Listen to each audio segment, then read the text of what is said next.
आप सभी को जय मसीह की। द बाइबल पोर्शन में आपका स्वागत है। हमारा आज का वचन है पहला शमूएल 28वां अध्याय।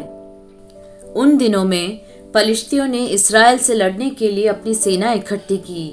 तब आकीश ने दाऊद से कहा, निश्चय जान कि तुझे अपने जनों समेत मेरे साथ सेना में जाना होगा।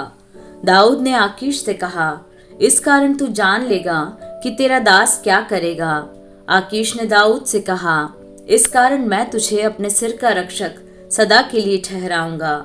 शमूएल तो मर गया था और समस्त इस्राएलियों ने उसके विषय छाती पीटी और उसको उसके नगर रामा में मिट्टी दी थी।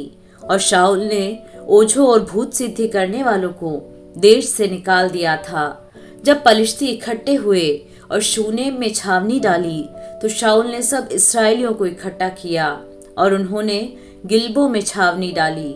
पलिश्तियों की सेना को देखकर शाऊल डर गया और उसका मन अत्यंत भयभीत हो कांप उठा।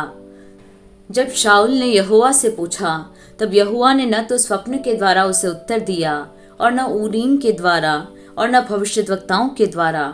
तब शाऊल ने अपने कर्मचारियों से कहा, मेरे लिए किसी भूत सिद्धि करने वाली को ढूंढो कि मैं उसके पास जाकर उससे पूछूं। उसके कर्मचारियों ने उससे कहा, इंदौर में एक भूत सिद्धि करने वाली रहती है। तब शाऊल ने अपना भेष बदला और दूसरे कपड़े पहनकर 2 मनुष्य संग लेकर रातों रात चलकर उस स्त्री के पास गया और कहा, अपने सिद्धि भूत से मेरे लिए भावी कहलवा और जिसका नाम मैं लूंगा उसे बुलवा दे। स्त्री ने उससे कहा, तू जानता है कि शाऊल ने क्या किया है, कि उसने ओझों और भूत सिद्धि करने वालों का देश से नाश किया है। फिर तू मेरे प्राण के लिए क्यों फंदा लगाता है कि मुझे मरवा डाले। शाऊल ने यहोवा की शपथ खाकर उससे कहा, यहोवा के जीवन की शपथ, इस बात के कारण तुझे दंड न मिलेगा। तब स्त्री ने पूछा, मैं तेरे लिए किसको बुलाऊं? उसने कहा, शमूएल को मेरे लिए बुला। जब स्त्री ने शमूएल को देखा तब ऊंचे शब्द से चिल्लाई और शाऊल से कहा, तूने मुझे क्यों धोखा दिया? तू तो शाऊल है। राजा ने उससे कहा, मत डर, तुझे क्या देख पड़ता है? स्त्री ने शाऊल से कहा, मुझे एक देवता पृथ्वी में से चढ़ता हुआ दिखाई पड़ता है। उसने उससे पूछा, उसका कैसा रूप है? उसने कहा, एक बूढ़ा पुरुष बागा ओढ़े हुए चढ़ा आता है। तब शाऊल ने निश्चय जानकर कि वह शमूएल है, औंधे मुंह भूमि पर गिर के दंडवत किया। शमूएल ने शाऊल से पूछा, तूने मुझे ऊपर बुलवाकर क्यों सताया है? शाऊल ने कहा, मैं बड़े संकट में पड़ा हूँ, क्योंकि पलिश्ती मेरे साथ लड़ रहे हैं और परमेश्वर ने मुझे छोड़ दिया और अब मुझे न तो भविष्यद्वक्ताओं के द्वारा उत्तर देता है और न स्वप्नों के। इसलिए मैंने तुझे बुलाया कि तू मुझे जता दे कि मैं क्या करूं। शमूएल ने कहा, जब यहोवा तुझे छोड़कर तेरा शत्रु बन गया तब तू मुझसे क्यों पूछता है?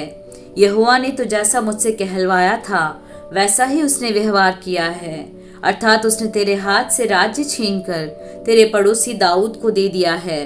तूने जो यहोवा की बात न मानी और न अमालेकियों को उसके भड़के हुए कोप के अनुसार दंड दिया था, इस कारण यहोवा ने तुझसे आज ऐसा बर्ताव किया।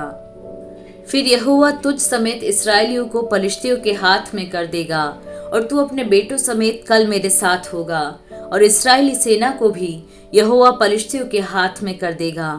तब शाऊल तुरंत मुंह के बल भूमि पर गिर पड़ा और शमूएल की बातों के कारण अत्यंत डर गया। उसने पूरे दिन और रात भोजन न किया था, इससे उसमें बल कुछ भी न रहा। तब वह स्त्री शाऊल के पास गई और उसको अति व्याकुल देखकर उसने कहा, सुन, तेरी दासी ने तो तेरी बात मानी और मैंने अपने प्राण पर खेलकर तेरे वचनों को सुन लिया जो तूने मुझसे कहा। तो अब तू भी अपनी दासी की बात मान और मैं तेरे सामने एक टुकड़ा रोटी रखूं तो उसे खा, कि जब तू अपना मार्ग ले तब तुझे बल आ जाए। उसने इनकार करके कहा, मैं न खाऊंगा।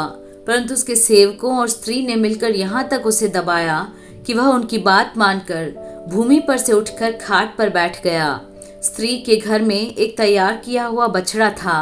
उसने फुर्ती करके उसे मारा, फिर आटा लेकर गूंथा और अखमीरी रोटी बनाकर शाऊल और उसके सेवकों के आगे लाई और उन्होंने खाया। तब वे उठकर उसी रात चले गए।